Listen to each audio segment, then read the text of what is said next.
Allez. Alhamdulillah.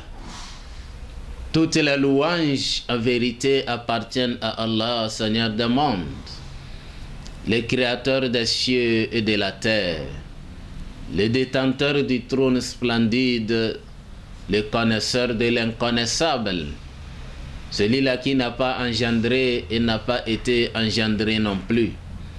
Que la paix d'Allah, de même que sa miséricorde, parvienne à notre prophète le bien-aimé Muhammad sallallahu alayhi wa sallam, celui-là qui est venu sortir le monde tout entier, comment l'appelle-t-on, de l'obscurité, des ténèbres profondes à la lumière éclatante. Auditeurs et auditrices, nous voici une fois encore dans notre émission La lumière du Saint Al-Qur'an Al-Karim. Et cette émission, comme vous le savez bien, est animée par votre frère Imam Tchassanti Aminou. Aujourd'hui, nous allons essayer d'aborder un autre thème relatif toujours à notre Coran. Les séances passées, nous avons eu donc à apprendre la sourate Al-Fatiha. Nous avons enseigné comment les musulmans doivent réciter et psalmodier la sourate Al-Fatiha. Et nous avons également touché aux vertus et aux bienfaits inhérents donc à cette sourate. Qu'Allah le Tout-Puissant nous fasse profiter de ses recommandations. Mais pour ce qui est de ce jour, mon frère musulman, ma soeur musulmane, nous avons voulu donc nous rappeler un certain nombre d'attitudes et de comportements que le musulman doit adopter avant et pendant la lecture du Saint-Coran. Vous savez, mon frère musulman, lorsque vous voulez réciter le Saint Al-Qur'an Al-Karim, vous devez savoir que vous voulez rentrer en communication directe avec Allah subhanahu wa ta'ala. En lisant le Saint-Coran, vous parlez à Allah et Allah vous parle. Donc, il y a donc une conversation entre Allah et vous au moment où vous récitez le Saint-Coran. Raison pour laquelle la récitation du Saint-Coran doit être préparée. Il doit avoir des actes préparatoires avant donc de rentrer dans le vif du sujet qui n'est autre que la lecture et la psalmodie du Saint-Coran. Parmi ces comportements et ces attitudes que nous voulons énumérer, figure dans un premier temps la sincérité et la purification de l'intention. Mon frère musulman, ma soeur musulmane, vous n'êtes pas sans savoir que l'une des conditions sine qua non que le musulman doit connaître et remplir avant que son acte ou bien l'action posée par les fidèles musulmans ne soit agréée, figure la bonne intention et la purification de l'intention. Vous le savez très bien. Toute action posée avec une mauvaise intention ne sera pas agréée par Allah subhanahu wa ta'ala. Ceci est donc la parole de notre prophète Muhammad sallallahu alayhi wa sallam. C'est pourquoi, avant de rentrer, avant de commencer ou avant d'entamer la lecture proprement dite, vous devez purifier votre intention. Que la recherche de la face d'Allah soit votre objectif. Que la recherche de la face d'Allah soit votre cible. Pourquoi? Parce qu'il y a un hadith qui est tellement capital. Le prophète Muhammad sallallahu alayhi wa sallam nous fait savoir que le jour du jugement dernier, il y a 3 personnes qui seront premièrement jugées avant les autres. Parmi ces 3 personnes figure le lecteur du Saint-Coran. Bref, celui-ci sera interrogé.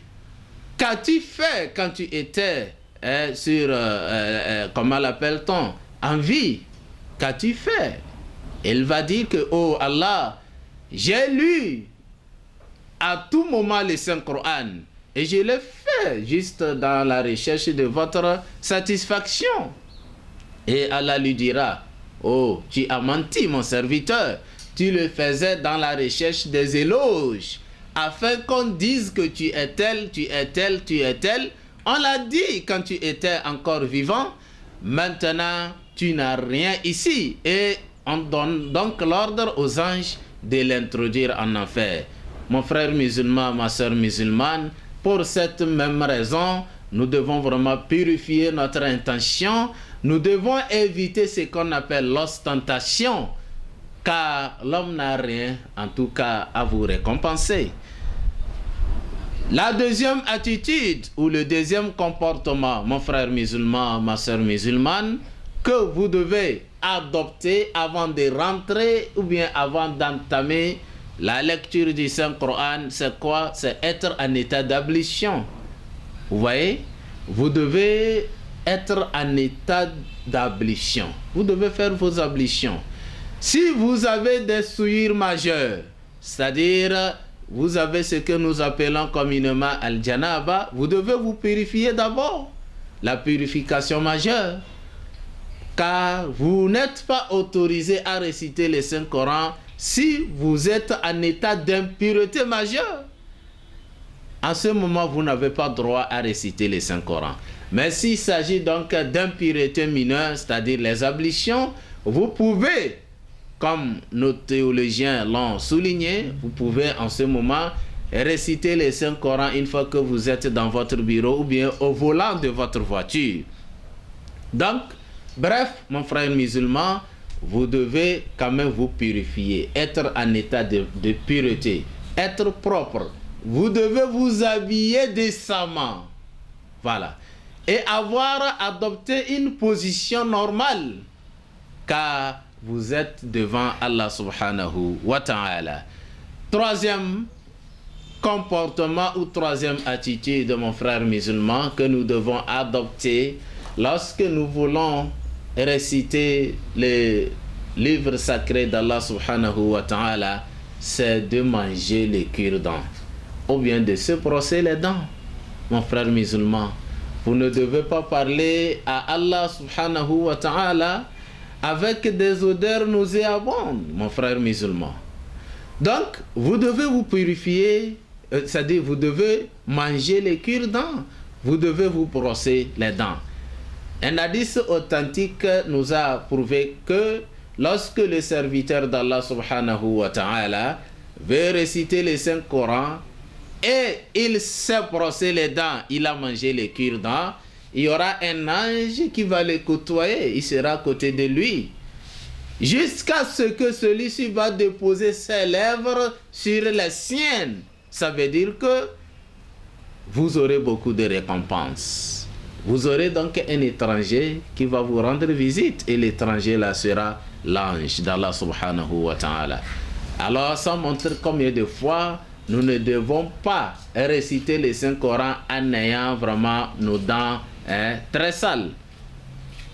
Le quatrième comportement, la quatrième attitude, mon frère musulman qui m'écoute, lorsque vous voulez donc réciter le Saint-Coran, il vous est recommandé de faire face à la Qibla. Vous devez faire face à la Qibla et bien vous positionner.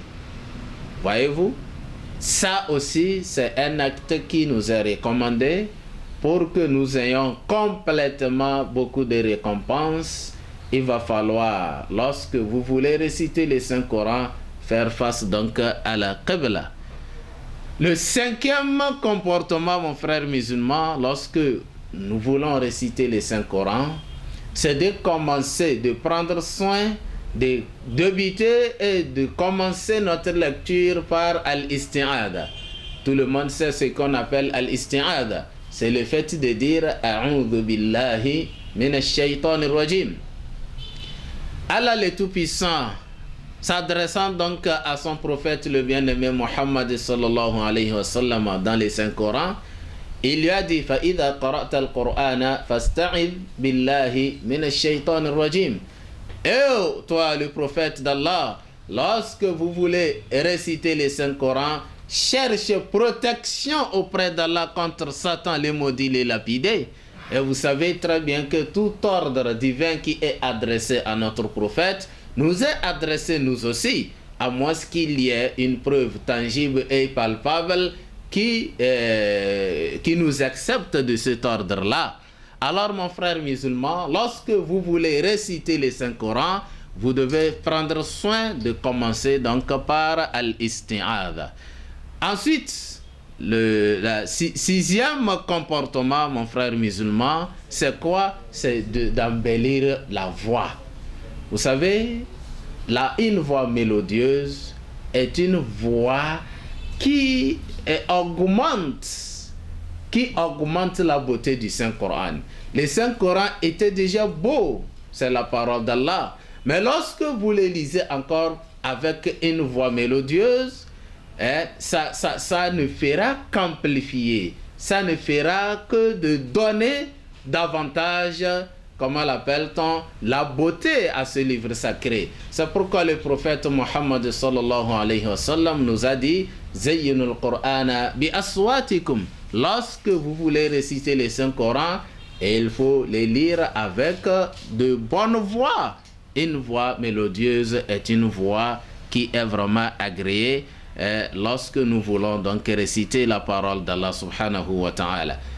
Septième élément, lorsque nous voulons réciter les Saint-Coran, mon cher frère et ma soeur, c'est de lire posément et de méditer profondément sur les versets d'Allah subhanahu wa ta'ala et sur le sens des versets que nous récitons.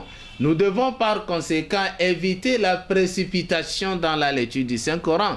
C'est pourquoi le prophète Muhammad sallallahu alayhi wa sallam a interdit aux gens de finir l'intégralité du Saint-Coran dans moins de 3 jours. Vous voyez combien de fois, comment l'appelle-t-on, il nous est recommandé donc de réciter le Saint-Coran d'une manière posée, d'une manière aisée, Inch'Allah.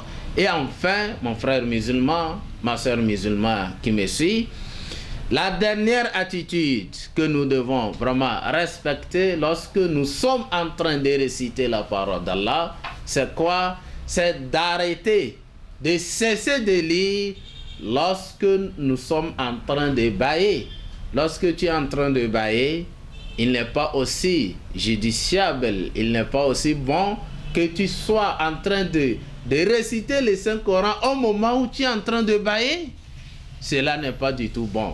Voilà donc l'ensemble des critères, ou bien comment l'appelle-t-on, les attitudes ou les comportements que le musulman doit adopter lorsqu'il veut rentrer en communication directe avec Allah subhanahu wa ta'ala. Nous allons donc nous arrêter ici pour l'émission d'aujourd'hui. Qu'Allah le Tout-Puissant nous assiste, qu'il pardonne nos péchés, qu'il fasse que tout ce que nous avons appris dans cette émission nous soit profitable ici-bas et dans l'au-delà. Je vous rappelle que notre numéro c'est le 91 45 53 79. C'est le numéro que nous utilisons pour le WhatsApp également. Si vous avez d'éventuelles inquiétudes, vous pouvez toutefois nous appeler et nous tâcherons de donner des éléments de réponse à vos inquiétudes. Qu'Allah le Tout-Puissant nous assiste. À la prochaine. Wassalamu alaikum wa rahmatullahi wa barakatuh.